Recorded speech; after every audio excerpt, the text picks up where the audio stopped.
সন্মানিত কৰি তোমালোকক দৈত্যৰ পৰিচালনা হেতু দায়িত্ব কৰিছিল।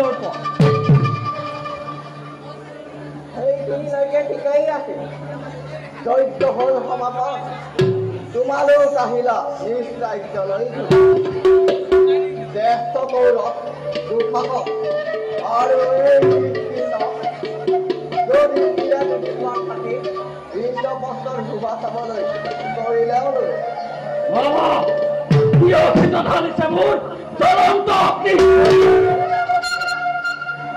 সত্যটোহে কৈছো ভাগি।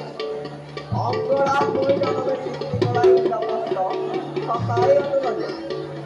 এই হস্তিনাপুৰত তয়ো বিতুপন প্ৰসাদৰ মজিয়ানে জলভৰ্তি পুখুৰী একো ধৰিবই নোৱাৰি। দল বুলি কোনো ঠাই আমি এই ভৰিৰ বস্তা দাঙি দিওঁ নহয় মাটো নিৰীক্ষিতাহে এনে নিৰীক্ষিতাত ভুল নেযাওঁ বুলি হঠাতে পৰিলো আমি এবাৰ জলভৰ্তি পুখুৰী। বন্ধ কৰ ধৈৰ্যৰ পৰীক্ষা মোৰ আৰু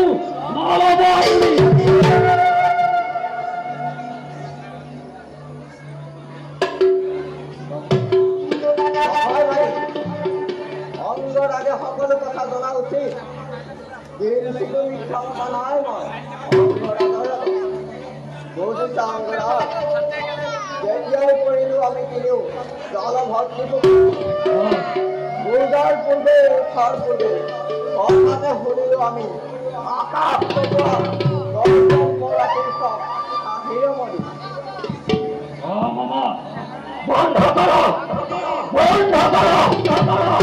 সন্মানিত অতিথি হ'ল বিগতৰ শুভ কাৰ্য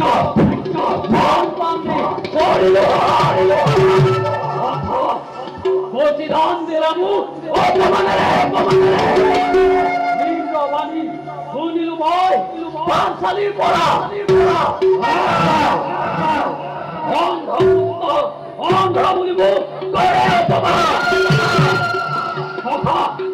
অপমানিত জীৱনতকৈ মৃত্যুকে মই মৃত্যুৰ নাম দুৰ্বলজনে কয় এনে কাম পুৰুষালীৰ বচন তুমি দুৰ্বল নোহোৱা অখা তুমি অজয় তুমি জ্যেষ্ঠ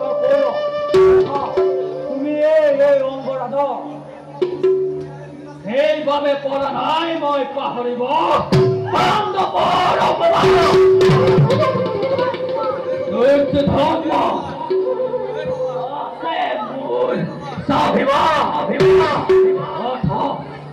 এইজনী সামান্য নাৰীয়ে মোক কৰে অপমান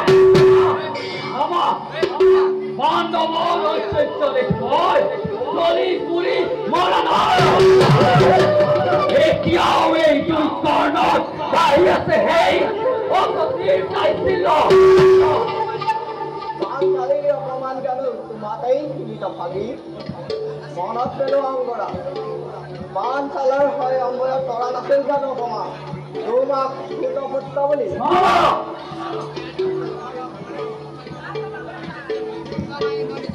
ভুল নুবুজিবা কি কৰো এই ভাগিনৰ অৱস্থা দেখি মাগুনৰ শৰীৰত জাগি উঠিছে মৃত্যু হয় জামানৰ ভাগি এতিয়া প্ৰতিশোধৰ সময় প্ৰতিশোধ ল'ব লাগিব সেই পাণ্ডৱৰ ওপৰত প্ৰতিশোধ ল'ব লাগিব সেই পাঞ্চালীৰ ওপৰত উত্তম অতি উত্তম নকৰোৱাৰ মই সন্তান সমস্ত বেদনা লঘু লাঞ্ছনা পৰিশোধ কৰিছো মই প্ৰতিশোধৰ দাবানলৈ পাঞ্চালী পঞ্চপাণ্ডৱ সাৰ নকৰা পৰ্যন্ত হৃদয়ত চলাই ৰাখি মই এই